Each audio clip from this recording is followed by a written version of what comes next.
మిగతా వాళ్ళంతా బిచ్చమెత్తుకుంటున్నారు. ఎన్నాళ్ళు ఫ్రాడ్ పనులే చేశావు, కానీ ఈ రోజు సినిమా తీయడం కోసం టీచర్ని హత్య చేయాలని చూసావు.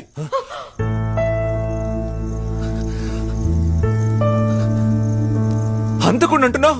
నేను హత్య చేయడం చూసావా నువ్వు? అవునయ్యా, నేను ఫ్రాడ్నే. దేని వల్ల? నీ వల్ల, నీ కఠినమైన పెంపకం వల్ల.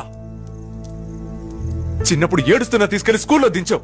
ఇప్పుడు కూడా చదువు చదువు అని ఏడ్పిస్తూనే ఉన్నావు కదయ్యా. జ్వరం వచ్చినా తీసుకెళ్లి స్కూల్లో దింపుతావు. ఫెయిల్ అయితే గుండు కొట్టిస్తావు. నాకు బాధ పెట్టినా అది మానేదయ్యా. కానీ మ్యాథ్స్ గుండు, సైన్స్ గుండు అని ఊళ్ళో అందరూ ఎగతాలు చేశారు చూడు, ఆ బాధ ఇంకా మానలేదయ్యా. సైకిల్ మీద నుంచి కింద పడితే ముందు పరిగెత్తుకుంటూ వచ్చి సైకిల్ ఎత్తావు. నీ సైకిల్ మీద ఉన్న ప్రేమలో కనీసం 1% అయినా నా మీద ఉందా? ఇంకా నయ్యో, నీకు ఇంకో బిడ్డ పుట్టలేదు. పుట్టుంటే దాన్ని టార్చర్ పెట్టి చంపేస్తుండేవాడు. నేను ఇంజనీరింగ్ లో చేరతానన్నానా? అది వద్దనే కదయ్యా చెయ్యి వెరగొట్టుకున్నాను.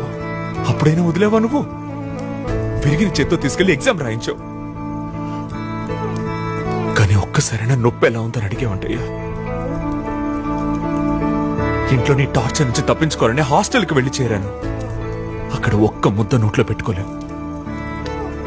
ఏదో ఒకరోజు తృప్తిగా అమ్మ చేతి వంట తిందామని వస్తే అప్పుడు కూడా ఎగ్జామ్ ఎప్పుడు మార్క్స్ నేను మాత్రం అడిగేవే తప్ప తిన్నావా అని ఎప్పుడైనా అడిగే ఉంటాయా? సినిమా కోరిక రాగానే తిన్నగా నీ దగ్గరికేగా వచ్చి చెప్పాను. అప్పుడే నువ్వు పర్వాలేదు, ఒకసారి ట్రై చేసి చూడరా అని సపోర్ట్ చేస్తుంటే ఇప్పుడు నాకెందుకే ఈ పరిస్థితి? అదో తెలిసి ఒక పిచ్చోడిని తీసుకొచ్చి నువ్వు వాళ్ళ అయిపోతావన్నావు. మనిషి వంటయ్యా నువ్వు?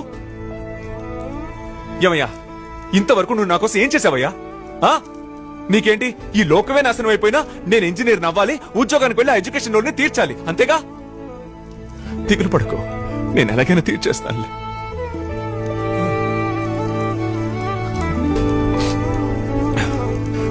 చూడు, నువ్వు సినిమాల్లో ఓడిపోయే 99,999 మందిని మాత్రమే చూస్తున్నావు. కానీ నేను గెలిచి ఆ ఒక్కడినే చూస్తున్నా.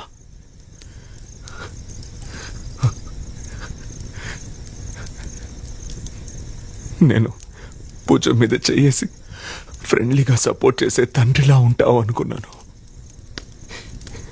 కానీ నువ్వు కనీసం ఒక్కరోజు కూడా నాకు తండ్రిగా కూడా లేవయ్యా.